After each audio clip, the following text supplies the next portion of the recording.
The Knowledgeable Provider podcast is intended primarily to entertain, also to inform, but it is not a substitute for actual medical training and should not be used by anyone to diagnose or treat any medical condition in themselves or others. If you need medical advice, please make an appointment to see your own knowledgeable medical provider. The opinions expressed by me and anyone else who happens to appear on the podcast are solely those of the people expressing them and are not necessarily representative of any other entities. Other than the lunches at the office, I do not receive any sort of compensation from pharmaceutical or medical device companies, and I have no other relevant financial disclosures. Look, this is all for fun, okay? Don't sue me. All right, on with the show.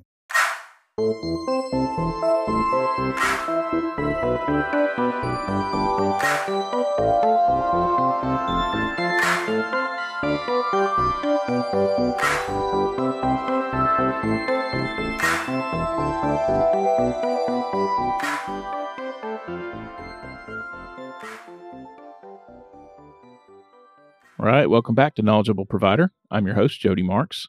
Today's episode is an interview with a former coworker, Mr. Luke Pike. Luke's been a paramedic for 25 years, and for 18 of those worked at HIMSI. Currently, he works as a patient care tech in the emergency room at Huntsville Hospital. He's also a member of the National Guard. He's been a combat medic for 23 years, has served 2 combat tours in Iraq and 2 support tours in adjacent countries. His wife, Debbie, is a nurse practitioner. Their daughter, Suzanne, holds a math degree from the University of Alabama. Their son, Blake, went to Vanderbilt on a Navy ROTC scholarship, finished a degree in chemical engineering, then commissioned into the Navy, and is now stationed in Japan. And unfortunately, their son, Tyler, battled depression and died by suicide a few years ago. Honestly, I was a little uncomfortable about including that, but it was very important to Luke that Tyler not be left out, and it's important to him that people know how Tyler died. Today, Luke and I are discussing tachycardia, specifically narrow complex tachycardia, meaning either SVT, supraventricular tachycardia, or atrial fib with rapid ventricular response, AFib with RVR, commonly called. Luke has a pretty unique perspective on this because, of course, he's treated patients with it as a medic, but he's also experienced it as a patient himself. I've been looking forward to this conversation for a while, and I hope you enjoy it. Luke Pike, welcome to Knowledgeable Provider. Thanks so much for your time, man. I've been looking forward to it.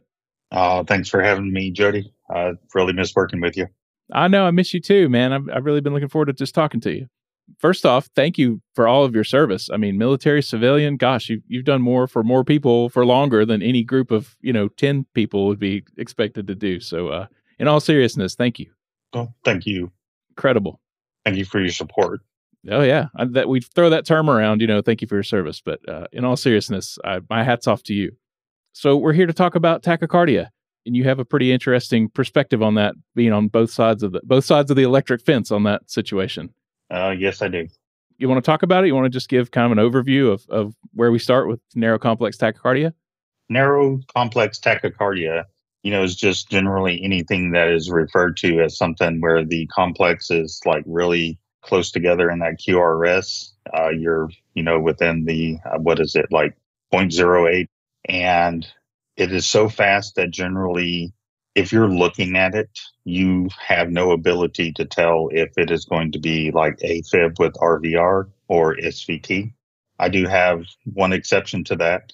There was a doctor that I worked under as a paramedic student at Coleman Regional. His name was Dr. Eccles. We put this person on the monitor, and Dr. Eccles goes in and listens to their heart and says, "They're in AFib. We need to fix this." Now, this person had a heart rate of like 200.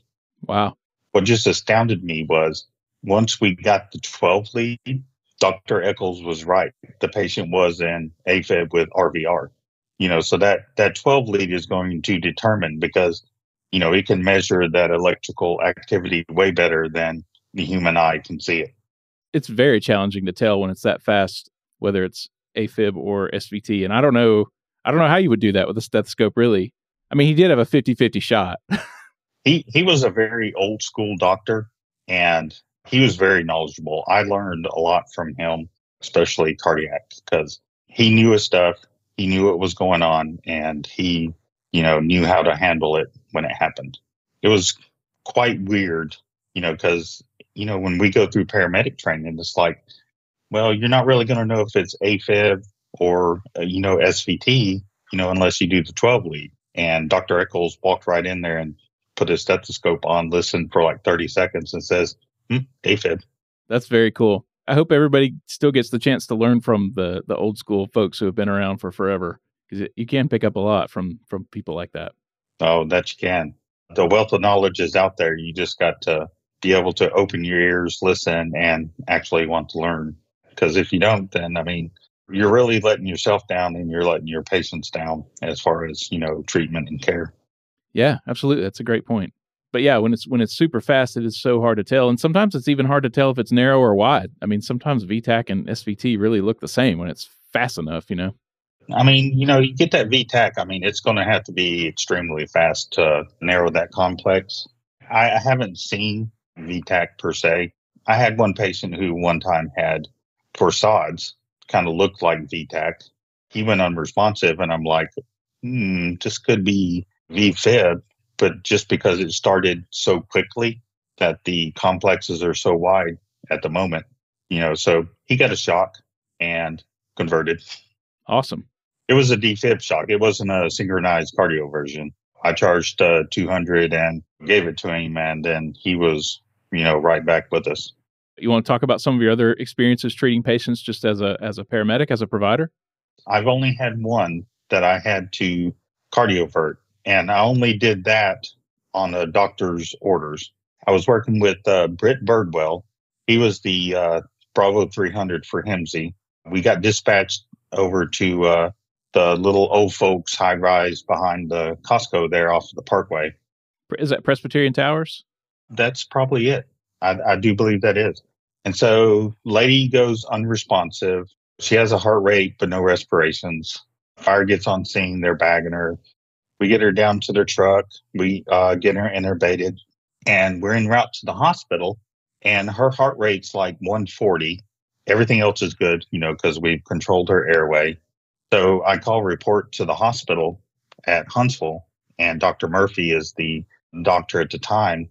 And I gave her all the info, told her the heart rate, sent the 12 lead that we did. And she says, let's go ahead and cardiovert. So I immediately repeated everything that I just said to Dr. Murphy. And she goes, yeah, let's cardiovert. All right.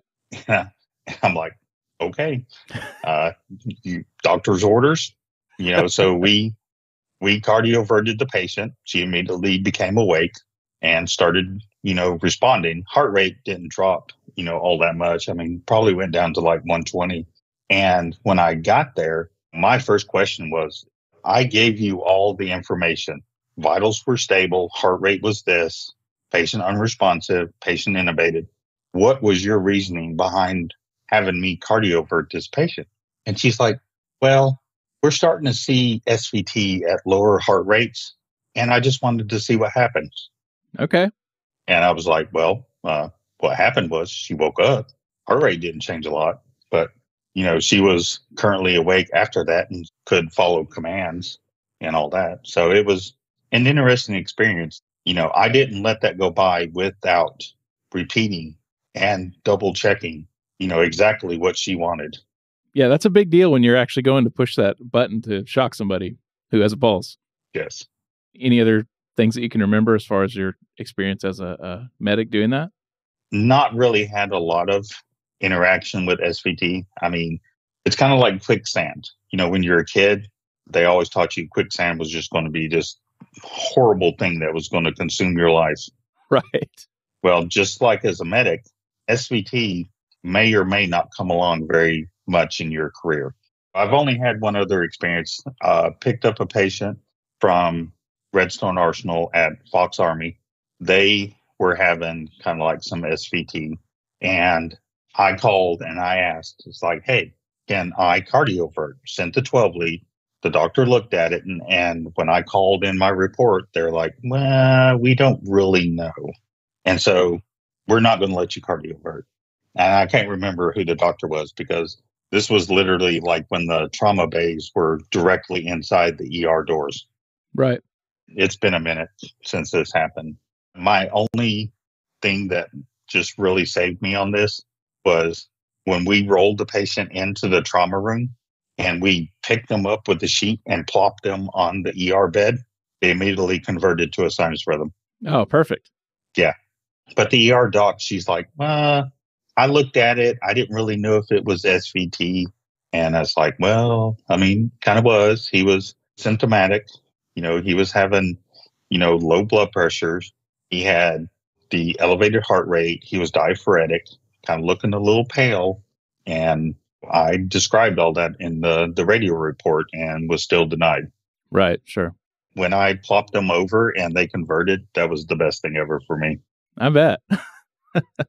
I think I've only ever cardioverted somebody once. It was toward the very end of my time as a medic, when I was working very part time. So when something like that comes along, you're not doing it every day. It's even scarier. Right.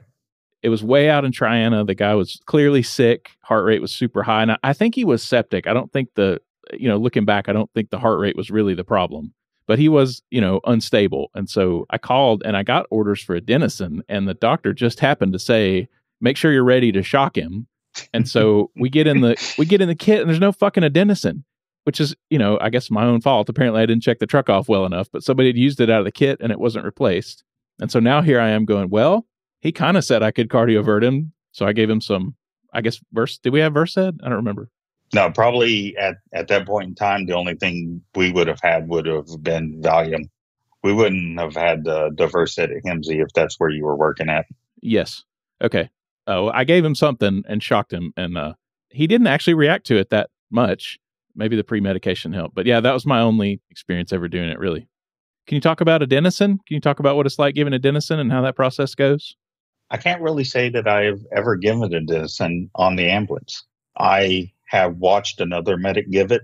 And as you know from our previous conversations, I have been on the receiving end of adenosine. Yeah. It is a very interesting experience because your brain is very sensitive to oxygen levels. And when they push that adenosine and you tell your patient, when I push this, I'm going to push it fast and hard, you're going to feel weird. And that is exactly true because the minute your heart goes into that weird arrhythmia as the adenosine is working, your brain is not very happy that it is not receiving all the oxygen that it is used to. And so it is a weird feeling. You kind of get short of breath, just because your body says, hey, the heart quit beating. What are we going to do now? But then it comes back and it clears up pretty quickly. I went from having it and within like 3 to 4 seconds, was back to normal. I bet that's a long 3 or 4 seconds. It can be. And that was just the 6. They also gave me the 12. And that they've, stopped the third dose of 12. So now when you do adenosine, you just do the 6 and 12. And, if you haven't converted by then they're looking at the cardio version. I've given it a few times, and I know that interval, when you watch the heart kind of stop and then you're waiting for it to start, that's a very long time. From the other side of it, I can't even imagine when it's your heart doing it. My thing is like, I've seen it done. And, as a person who is supposed to be able to give it, it was interesting and very informative to feel what the effects are to know. And, as far as, what the medicine's going to feel like. I am not happy that I have the medical problem I have, but that I actually got to experience what I would subject patients to. The more I work in medicine, the more I think you can't really understand a medical issue until you have it or until you talk to somebody who has it. You can read about it in the textbook all you want, but you don't really know until you have experienced it. Correct. Can you talk about the difference in treating patients in this kind of situation in civilian versus military settings? I have no idea about combat medicine or how any of that works. So combat medicine is focused on point of care injury treatment. So basically, we as combat medics or as even just a regular soldier, if anything happens when we're in combat, the first thing is that the patient is secondary. So like if we were to receive fire, a patient gets injured, our immediate duty is to provide overwhelming and suppressive fire to stop the enemy. A lot of people don't like it, but the patient bleeding out is the secondary thing at that time. If they received a extremity wound, then they're equipped with a tourniquet, and they're supposed to provide self-care, self-aid, and start doing any medical care. If anybody suffers cardiac arrest, it's almost kind of like triage for civilian to an extent, but we're a little more severe. If we're in combat and you go into cardiac arrest, you're not breathing, then you are considered black. At no point will we do any interventions such as mouth to mouth, BVM, CPR, or anything like that. In combat, if you are injured to the point where you're not breathing or we don't think you have a pulse, then you're considered deceased and you're black on the tag. It's more harsh and severe, but for us in the military, it is mission first. And then once we've accomplished the mission, then we will triage and take care of all casualties as we see fit. But, if you're forward, what chance does a person who requires CPR, how are they going to live to get to a combat support hospital? And that's kind of what we have to look at. Your yellows and reds get the priority treatment. Your greens, who are the walking wounded, they're classified, as delayed. But combat medicine versus civilian medicine, there's kind of a stark difference. We kind of really have to set the line and say, we're in the middle of bullets flying around.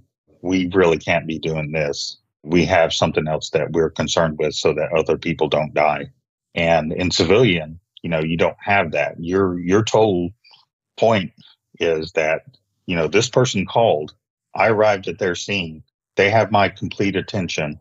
And I will do everything I can to make sure they have a good outcome. And unfortunately, in the military, that is not going to be the case, depending on the circumstances. Now, if it was non-combat, we would do everything we can. We would call in medevac.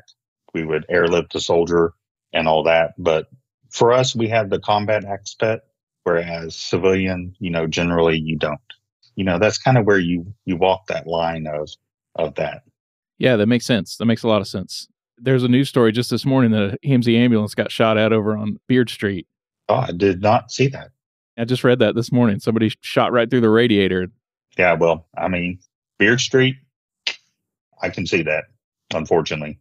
Yeah, so hopefully that would never be a consideration in civilian land, but I guess not 100% guarantee. Well, no, it's not. 20 years ago, I used to work in Decatur. I worked for Decatur EMS for about a year. There was a subdivision, with lower income people that you would not, as a ambulance or a firefighter on a fire truck, go into this without not having at least 3 police cars to escort you in, to protect you, and then escort you out. And I know that's 20 years ago, but it's still kind of weird that people would actually shoot at people who just have no inclination to detain you or only there to help you survive whatever has occurred to you. But yet, their thing is, it's like, oh, well, they're part of the government. They must be part of the problem. So, let's shoot at them. Yeah, it's terrible. It's crazy that civilian folks have to put up with that at all. Would you have all the same capabilities, or would you have more capabilities as far as the adenosine and the cardioversion, like for a tachycardia situation? Would the actual treatment be the same if you were in a situation where you could provide that treatment? For me, seems how I am just a combat medic.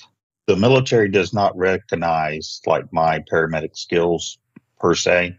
So technically my job is just combat medic, which equates to pretty much like an advanced EMT on the civilian side. There are paramedic medevacs where they have the monitors, they have the drugs, and they actually carry blood products. So you will have paramedics, as soldiers flying out to patients and being able to give blood products, cardiovert, start IVs, give, all kinds of medicines. But those are specialized units. In the military, we all work under, it's kind of like civilian. We work under providers as well.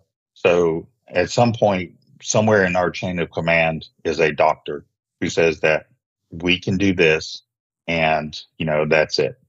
So these flight paramedics, who are on the medevacs, they will have all the drugs and be able to do all this stuff.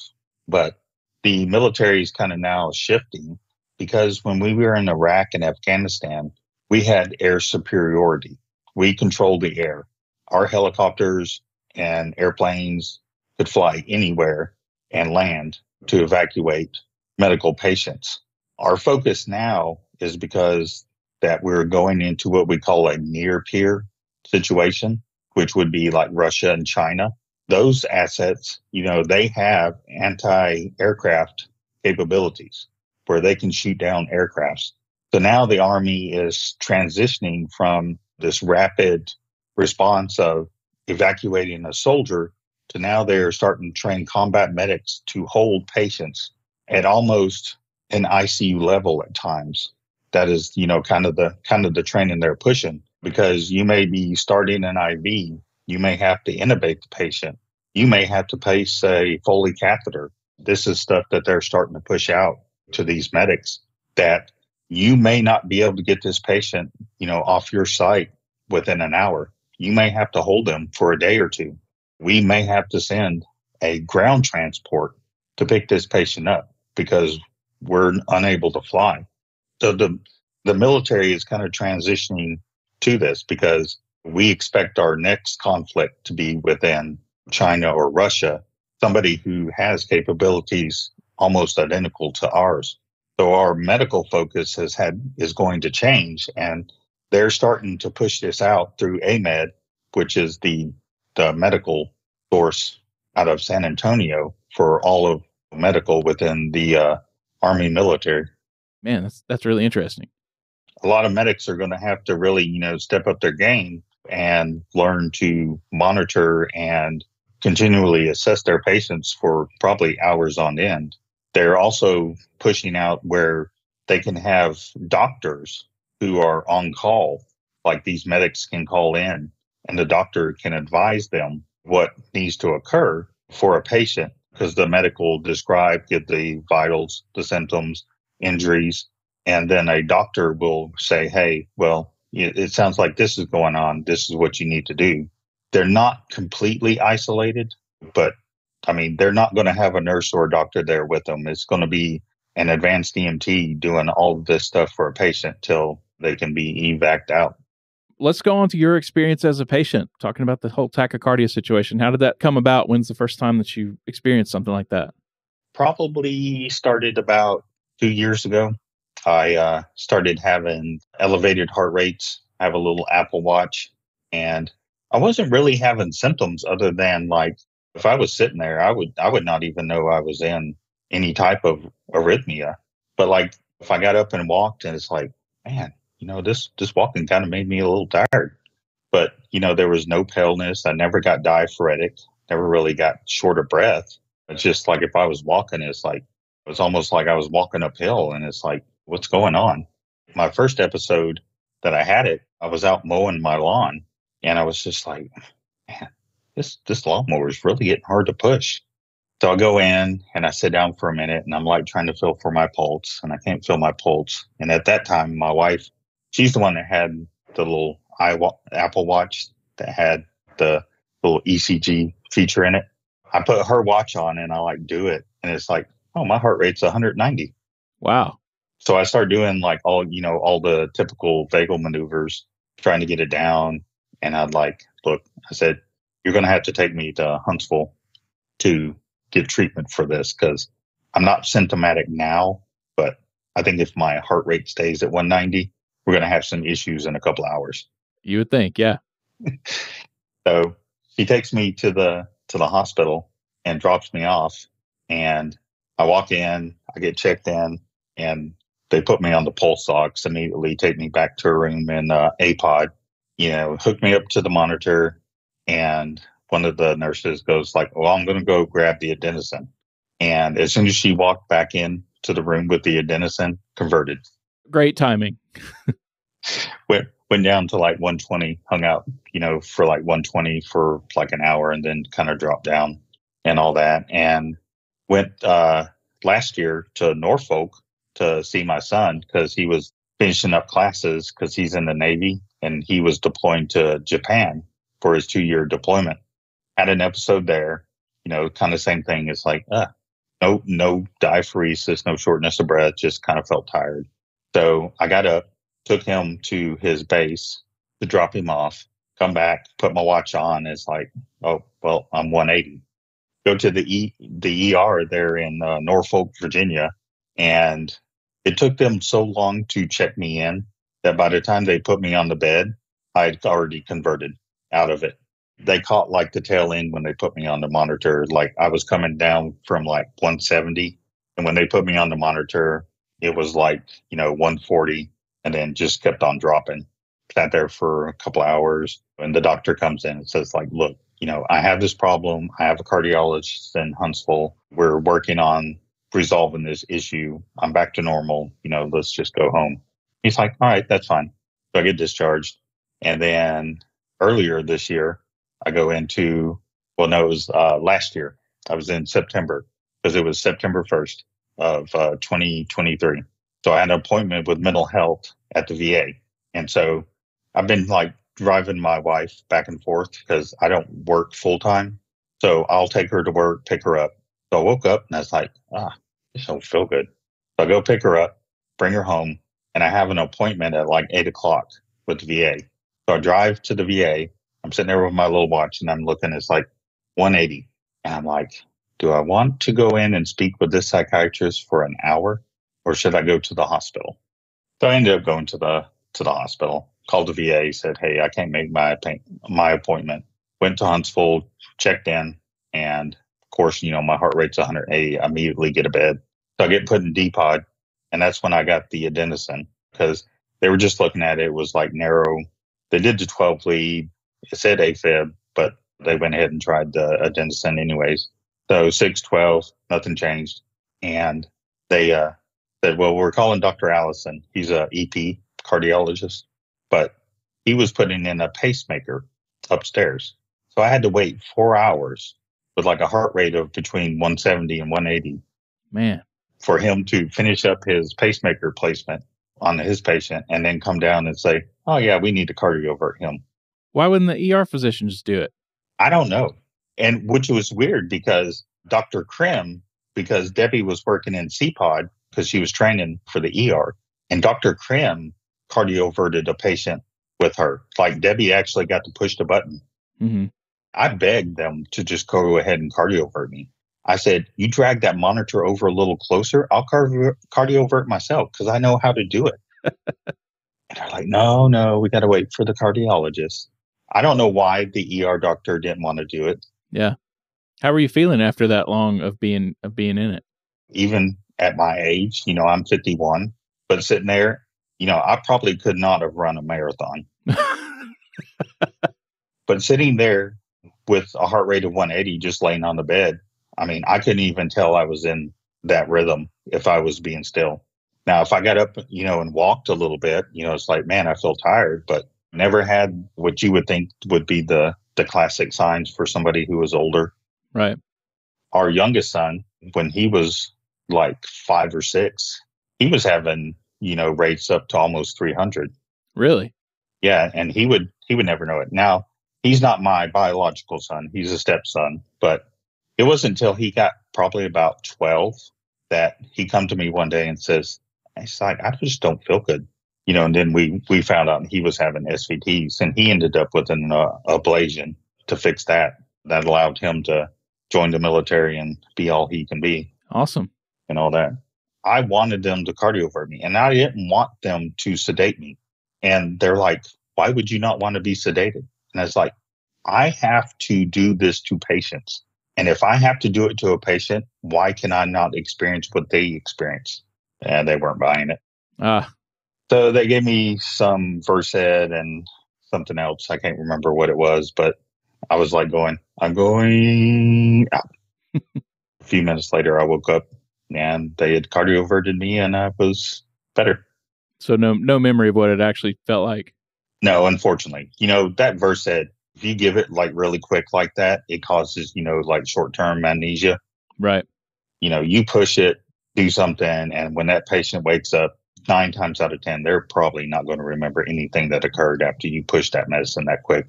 Sure. Sometimes if you can give it, like you can ask questions, and it's almost like a truth serum. It'll lower those inhibitions, and you can ask questions, and find out some stuff if you want. Yeah, I've always heard that the way that benzodiazepines work is not unlike how alcohol works, same receptors and similar effects. Yep. I don't disagree with the thought behind, you should know what this feels like. They make the law enforcement people get tased and get sprayed by pepper spray so they know what they're doing to people. Yeah. I mean, I'm not saying we should go out, because tasing and pepper spraying people is a lot safer than cardioverting somebody. That's a good point. But at the same time, if I have to be cardioverted, I want to know what it feels like. I want to remember it. Why not take the opportunity? Exactly. And they just did not want to give me the opportunity. Would you have really done it yourself? Could you really push that button? Oh, I could have and would have. I mean, I've been through so much as a paramedic, and I've been through 23 years in the military. I would have had no problem dragging that thing close, charging it up, putting the sync button on, and holding that button till it shocked me. I'm a little different, I guess, than most people. And the only reason I didn't do it was because I didn't want anybody to get fired at the hospital. Sure. I could have literally gotten off the bed, drug it over there, and did it myself. But I value other people's job as well. Yeah. I mean, if they'd given me the option, I would have had no problem doing it myself. Charge it up, hear that whine, press and hold. That's amazing. That would have been legendary. It would have. Unfortunately, I was denied. As long as you remember to hit that sync button first. Yeah, no. That's the important button. Yeah, right. Is that the last time it's happened to you? Is that the last episode? No, I had another episode in January. We were in Disney World because our daughter was doing a destination wedding. Okay. And so we had went over to the hotel where she was getting ready at. And I was like walking over, and it's like, oh man, this kind of feels like what it was like for my last episode. So I get over there, daughter's getting ready. The rest of the family's getting ready for the wedding. And so I'm in like one of the bedrooms and I'm like looking at my watch and I'm like, crap, 180. It's that thing again. It's like, do I tough it out, do the daughter's wedding, and then go get treatment? Or what do I do? Yeah. So I talked to Debbie. She says, go back to the room, take your metoprolol, take my metoprolol, and see what happens. So I drive myself back over to our hotel because we were in a different hotel. And I'm like, this is going to take a while. So I went down to the ice machine, got 2 buckets of ice, filled up the sink, and filled it up with water so that like I had this sink full of ice water. And I literally stuck my face in the ice water till it hurt and kept on going. And probably within 30 seconds after that, I dropped from 170 to 120. Nice. Yeah. So ice immersion of the face does work. Can attest to that. Have you tried any other vagal maneuvers on yourself? The only other ones I've done was the like bearing down, try to poop your pants, but don't, or, blow on your thumb like you're trying to blow up a straw. Sure. And this is going to be really weird. And this was something that was taught in ACLS a long, long time ago in a galaxy far, far away. They are now starting to bring back the circumflex sweep of the anus as a method to mitigate SVT. I've never heard that before. Can you elaborate on what that is? Basically, you just stick your finger in the rectum and swirl it around. I really wish I still had the ACLS book from the first time that I took ACLS, because that literally was a vagal maneuver that was taught in ACLS the first time I took it. And now I read an article the other day that was talking about cardiologists and doctors talking about how the circumflex sweep of the anus can mitigate and resolve the SVT. And I was like, that was 20 years ago. I was reading that in an ACLS book. That's incredible. I mean, I'm not making it up. You can Google it. Yeah, I'm gonna definitely look it up and put some information about it in the show notes for sure. Realistically, as a paramedic, we are not going to do that. A doctor may do that, but paramedics are not. You could do it to yourself. That's another thing to put in the toolbox. Well, that is true, but I think I'll stick with the ice water. So you could cardiovert yourself, but not that. Yes. That's great.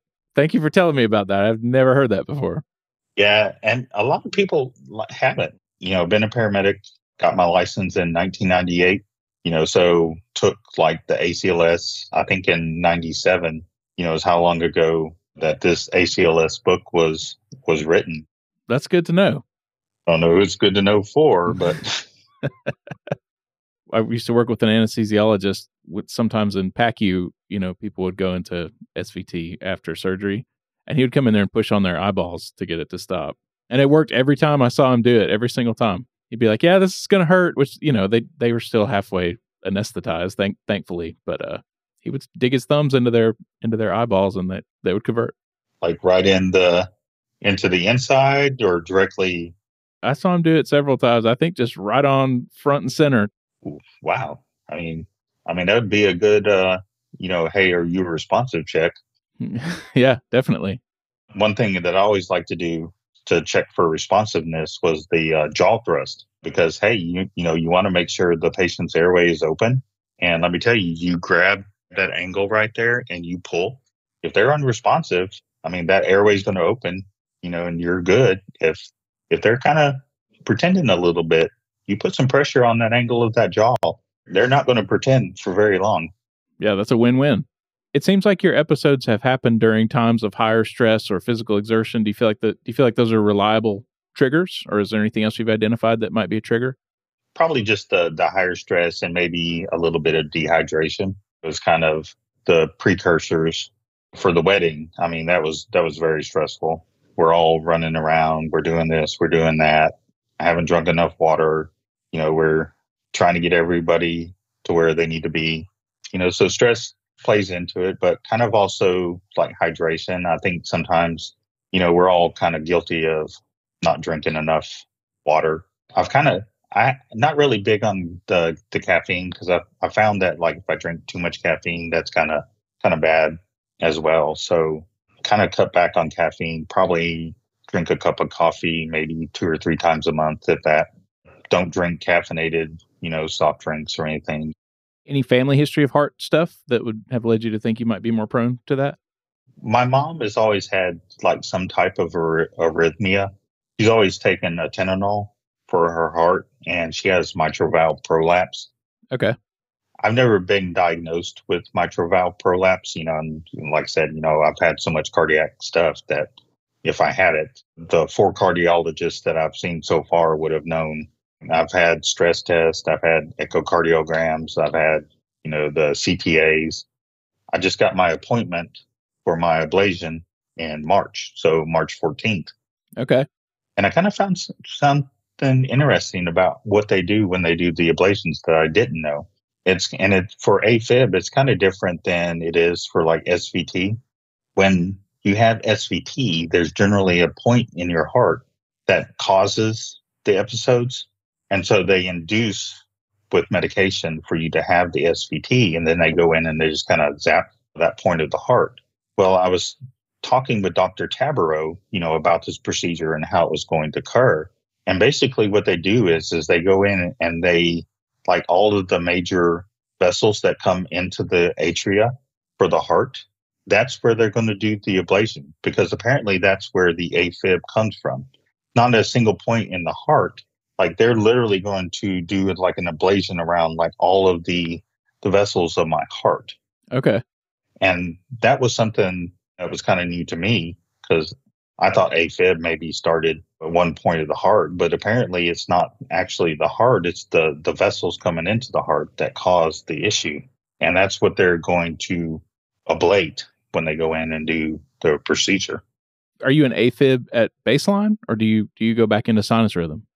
No, I go back into sinus rhythm. So like if you were to put me on a 12 lead right now, I would show sinus rhythm with a short PR. Okay. My P wave is almost directly attached to my R wave. Okay. So I have a really short PR interval. Gotcha. I think this episode will come out after your ablation. So if you want, we can get back together after you have that, and you can update us and tell us how it went. I can. I have no problem doing that.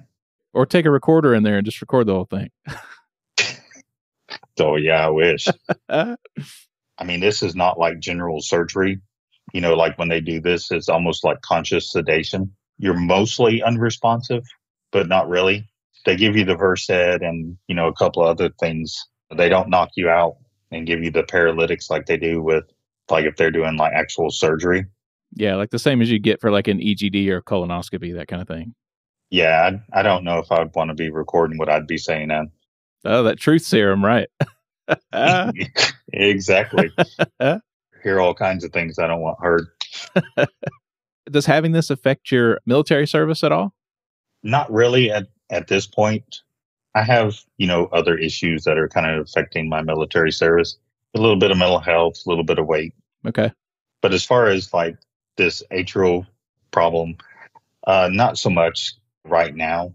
But if I don't get it taken care of, it will. Because even now, if I try to exert myself really hard, I feel short of breath. Okay. I don't know if that's from the AFib or what, but from having the sustained heart rates, or maybe I'm just overweight and out of shape. But get this procedure done, try to get back in shape a little bit, and hopefully I can continue my military career, be able to have at least 8 more years if I can. If not, then November will give me 23 years and I can retire. Gotcha. It won't be a big hit on my military career, because I have the time in, and, they can't take my retirement away from me unless I'm really egregious on something. Okay. It is what it is. If I can stay in, I will. If not, then I get out. Has it had any kind of psychological effect on you, just knowing that you have this? No, not really. The only thing sometimes is like, if I'm doing something that's like, oh man, is this going to cause an episode? It's not that I worry about it. I don't sit and dwell on it. I mean, it kind of is what it is. If it happens, I'm not concerned, being medical and knowing what's going on. I can take care of it. And if I can't take care of it, then I know I can just go to the hospital and let them take care of it. Sure. So, it doesn't bother me that way. Anything different you would do as a provider now, taking care of patients with this, now that you have the experience with it? I won't say that there's anything I would do different. I've always been diligent when taking care of patients, of matching their vital signs with their symptoms, with their rhythm. And as a provider, I mean, that's really what you have to do. Is you don't just go by with what the monitor says, what their vitals are. If you're looking at your patient and they look gray, they're sweaty, but maybe their blood pressure is like 130, over something. I mean, regardless of whether their blood pressure is that, something is going on. Some people exhibit different symptoms at different vital signs. And you have to look at your patient and evaluate what is going on with the patient, how the patient is feeling, and do you think that the patient is telling, the truth? But I mean, if you're looking at them and they're diaphoretic, like you're watching little sweat beads pop up on their forehead, I mean, something's going on, regardless of what the monitor is saying. So look into it, delve a little deeper, don't give up. Make sure you treat your patient and not your monitor. Yeah, great advice. It's hard to fake sweating. You can fake a lot of stuff, but not diaphoresis. No. A little story about that was back when I first became a paramedic, I was transporting a dissecting aortic aneurysm from Hartsel Medical Center to Huntsville Hospital. And we were transitioning off of I-65 onto 565. And I literally started watching sweat beads pop up on this guy's forehead. The only thing that was missing was the little sound effect of beep, beep, beep, beep, beep, beep, beep. Because I literally could count them as they were popping up. Yeah.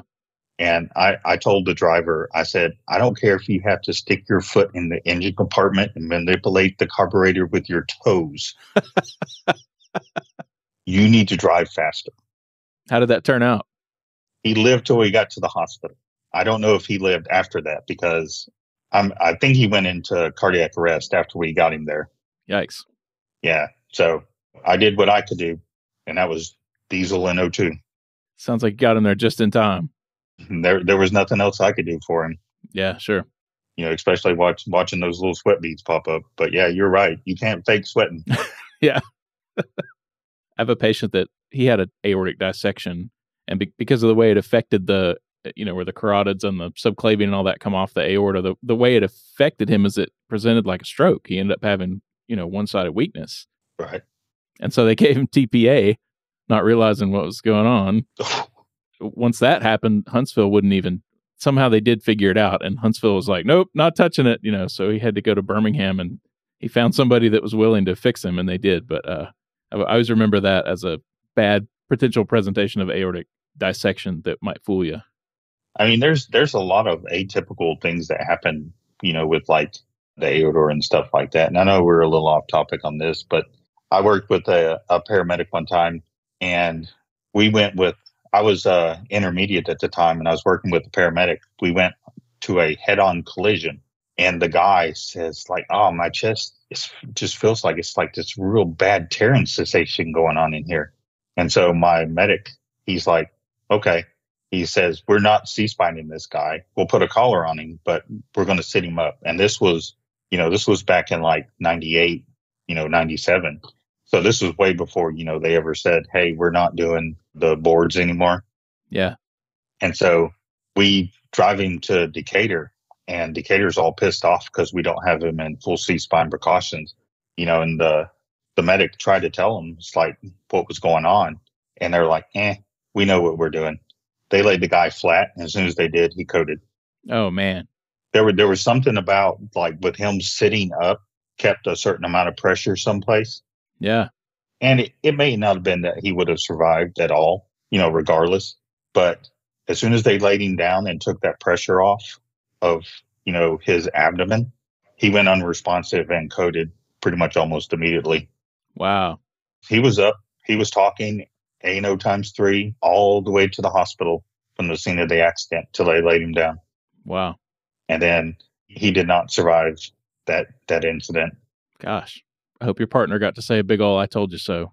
Yeah. Well, we knew better. Any advice for patients in your situation if anybody is dealing with tachycardia issues as a patient? Just know your body. Know when something changes. It's kind of hard to give patients, advice as far as heart rates and stuff like that because they don't have the knowledge to know. Maybe they do have an Apple Watch and they can like stick their finger on it. It's like, oh my God, what's this? It's not going to tell them. It just, when I do mine, it doesn't tell me anything other than it's like, oh, your heart rate's high. Sure. But basically it's know your body. Know that if you are experiencing any type of chest pain or shortness of breath, go to the ER and get checked out because you don't know what's going on. You don't have the medical skills to diagnose yourself or ferret out what is happening. And I will also say that if there are any veterans who are listening, that you do not have to call the VA to get permission to go to the ER for chest pain or shortness of breath. You can go straight to the ER. And if you're a VA patient, the VA will take care of your bill. And if you need to be transferred, there's a nice gentleman there named Keith who will help you get to the VA facility you need. That's great advice. I take it that's not true for every condition? You can't go to the ER as a VA patient if you have a cold. Okay. That's where you call your primary care at the VA and they get you in to be seen. But life-threatening conditions are covered if you go to the ER without calling. Because I have gone to the VA and picked up patients who have had chest pain for 5 days because they thought that they had to go to the VA clinic first before they went to the ER. So if you have life-threatening conditions, like you're short of breath, you're having chest pain, you check your blood sugar and your monitor reads high, those are things that you can go to straight to the ER and you don't have to go to the VA clinic to get seen for. Got you. That's wonderful. Thank you for bringing that up. Yeah. And, every patient that I picked up that had chest pain, shortness of breath, I made sure to tell them, look, I'm a vet. I work with the VA as well. You don't have to wait for life-saving treatment. Anything else you want to throw out there? Anything else? What didn't I ask you that I should have asked you? I don't think we skipped anything. I think we hit all the highlights and the main pertinent points, even kind of meandered off the path less traveled. That's the best part. It can be. That is true.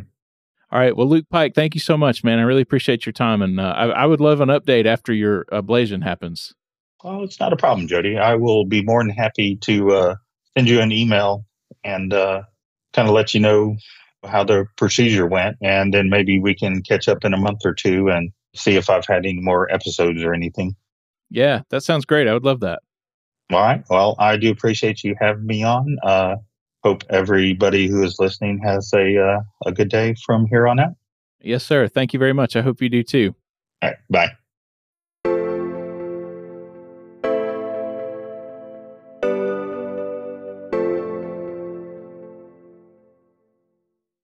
Thank you again to my guest, Luke Pike. What a great interview. He's a freaking superhero.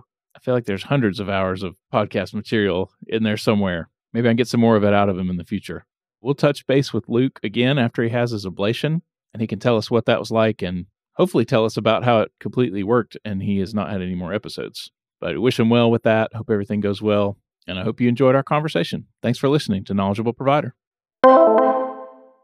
Please be sure to like, subscribe, or follow on your preferred listening platform. Give us a nice 5-star rating and leave a nice review. If you'd like to help support the show, you can do that at patreon.com/knowledgeableprovider. And as always, stay safe, take care of yourself, and take care of your patients in that order.